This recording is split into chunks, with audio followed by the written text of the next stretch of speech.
పిల్లలు, ఇవాళ మనం 4వ తరగతి పాఠ్యాంశమైన దేశమును ప్రేమించుమన్న పాఠం విందాం. ఈ చిత్రంలో ఏమేమి ఉన్నాయి, ఎవరెవరున్నారు?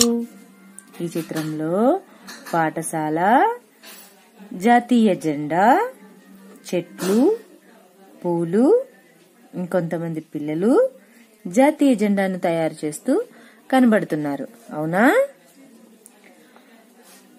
సరే, ఒక విషయం చెప్పండి. జెండాను ఎప్పుడెప్పుడు ఎగరవేస్తారు? జెండాను ఆగస్టు 15వ తేదీన, అంటే స్వాతంత్ర దినోత్సవం రోజు, అదేవిధంగా జనవరి 26న రిపబ్లిక్ డే రోజు పాఠశాలల్లోనూ, ఆఫీసుల్లోనూ, ప్రభుత్వానికి సంబంధించిన అన్ని సంస్థల ముందు కూడా మనం జెండాను ఎగరవేయడం, జెండా వందనం చేయడం జరుగుతుంది. మన జాతీయ జెండా గొప్పదనం గురించి మీకేం తెలుసో చెప్పండి చూద్దాం. మన జాతీయ జెండా 3 రంగుల జెండా. అశోక చక్రం మధ్యన ఉంటుంది. అవునా? పచ్చ రంగు పాడి పంటలకు, తెలుపు రంగు శాంతికి, అలాగే ఆరెంజ్ రంగు అంటే కాషాయ రంగు శౌర్యానికి గుర్తుగా మనం చెప్పుకుంటాం. ఈ భారతదేశపు జాతీయ జెండాను పింగళి వెంకయ్య రూపొందించారు. ఇవాళ దేశమును ప్రేమించుమన్న గేయాన్ని మనకు అందించిన కవి గురించి తెలుసుకుందాం. చూడండి, దేశమును ప్రేమించుమన్న గేయాన్ని రచించినది గురజాడ వెంకట అప్పారావు గారు.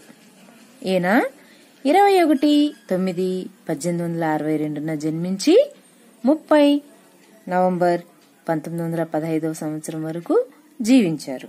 30 నవంబర్ 1915 సంవత్సరంలో ఈయన పరమపదించారు.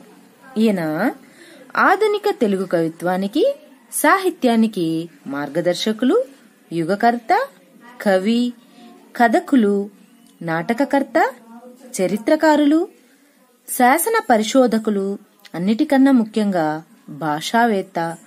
తెలుగు సాహిత్యంలో వాడుక భాషను ప్రవేశపెట్టి చిరస్మరణీయమైన రచనలు చేశారు.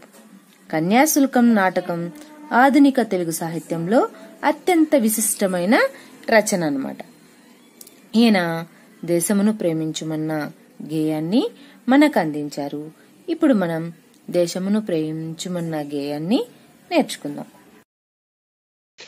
దేశమును ప్రేమించుమన్నా, మంచి అన్నది పెంచుమన్నా, ఒట్టి మాటలు కట్టి పెట్టోయ్, గట్టి మేల్తల పెట్టవోయ్. పాడి పంటలు పొంగి పొర్లే, దారిలో నువ్వు పాటు పడవోయ్. తిండి కలిగితే కండ కలదోయ్, కండ కలవాడేను మనిషోయ్. దేశాభిమానం నాకు కద్దని ఒట్టి గొప్పలు చెప్పుకోకోయ్. పూని ఏదైనాను ఒక మేల్కూర్చి జనులకు చూపబోయ్. సొంత లాభం కొంత మానుకు, పొరుగువాడికి తోడుపడవోయ్. దేశమంటే మట్టి కాదోయ్, దేశమంటే మనుషులోయ్. చట్టపట్టాలు పట్టుకొని దేశస్థులంతా నడవవలెనోయ్. అన్నదమ్ముల వలెను జాతులు మతములన్నీ మెలగవలెనోయ్. ఇప్పటి వరకు మనం గేయాన్ని నేర్చుకున్నాం కదా.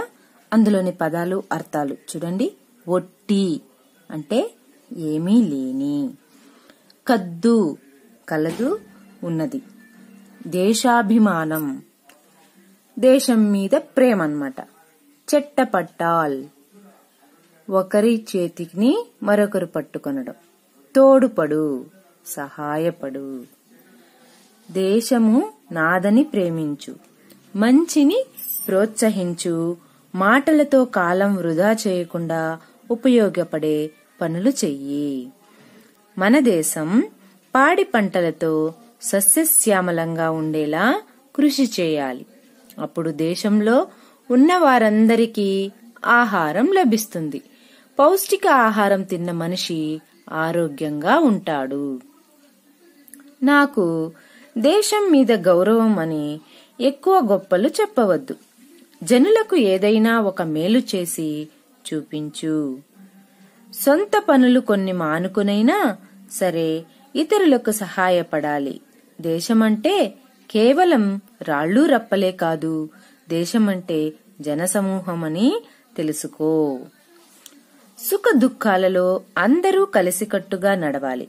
దేశ ప్రజలందరూ మతాలు జాతులు వేరైనా అన్నదమ్ములలాగా కలిసి ఒకే మాట ఒకే బాటగా నడవాలి అని ఈ గేయ సారాంశం. అర్థమైంది కదా పిల్లలు? మీరు కూడా ఒకే మాట ఒకే బాటగా ఉంటూ మన దేశాన్ని ముందుకు నడిపించడానికి మీ వంతు కృషి చేయండి. చేస్తారు కదా పిల్లలు? ఉంటాను మరి.